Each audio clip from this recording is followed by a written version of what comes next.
نن سبا ځوانانو حالت وګوره چې منځه وخت شي وړې وړې بانې به جوړوي.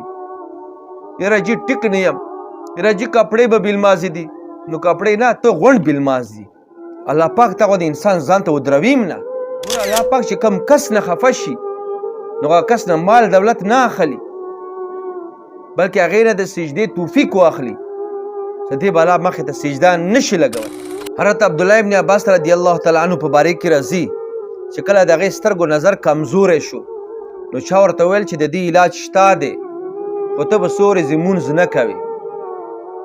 نو هغې ورته وفرمیل چې زه مونځ نشم پرېږدولی، زه دې ولې ړوند شم، ړندوالی مې خواښ دی، په دې راضي یم، خو مونځ نشم پرېږدولی.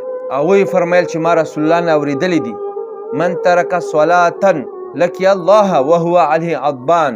څوک چې داسې حالت کې الله پاک سره میلاو شو چې هغې مونځ پرېږدولی وي، مونځ یې نه وي کړی، الله پاک به په دې باندې غوسه وي.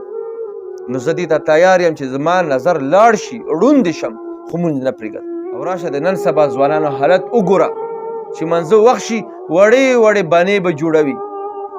یاره جي ټیک نه یم، یاره جي کپړې به بېلمازې دي. نو کپړې نه، ته غونډ بېلماز دي. الله پاک ته خو د انسان ځان ته ودرویم نه. الله پاک هغه څوک ځان ته ودروي چې هغه یې خوښ وي، هغې نه راضي وي. ګوره الله پاک چې کم کس نه خفه شي نو هغه کس نه مال دولت نه اخلي، بلکې هغې نه د سجدې توفیق واخلي چې دې به الله مخې ته سجده نشي لګولی.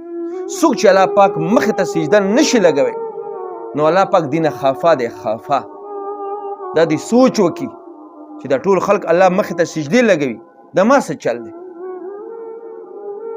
خو تا الله پاک خفه کړی دی او الله تا نه خفه دی، ځکه خو تا خپل ځان ته ودروي نه.